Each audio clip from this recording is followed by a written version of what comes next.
মাসের সব ঠেকুয়া বানানো হয়ে গেল, আমি দেখাতে পারলাম না। দেখো এবার ঠেকুয়া গুলো তেল দিয়ে ভেজে নিচ্ছে। এই যে আর কটা আছে।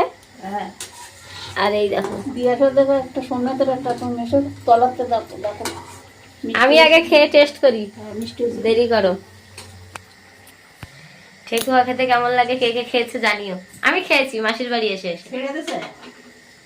হ্যাঁ গরম।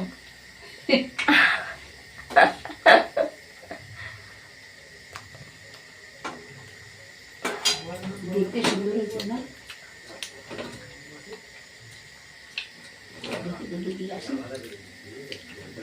আটা ময়দার দোলা,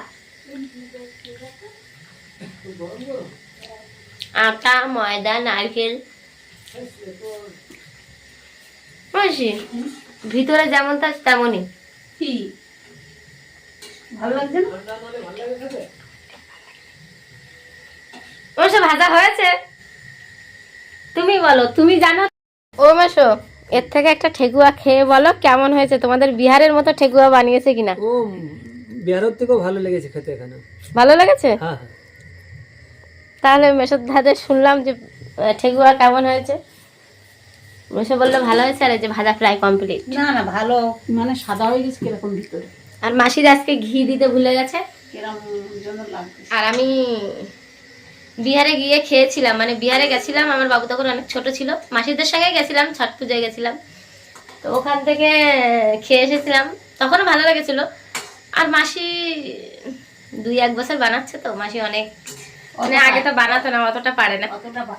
আর বিহারের মানুষেরা ভাজতে ভাজতে একটা অভ্যস্ত হয়ে যায় না। আর আমি যখন গেছিলাম 7-8 বছর আগেই গেছিলাম, আন্দামানে গেছিলাম, আন্দামানে যাওয়ার আগেই গেছিলাম। একটু কম ভাজিছি, বেশি কড়া হয়ে গেলে খাওয়া যায় না, ওই জন্য একটু কম ভাজি। তাও ভালো হয়েছে।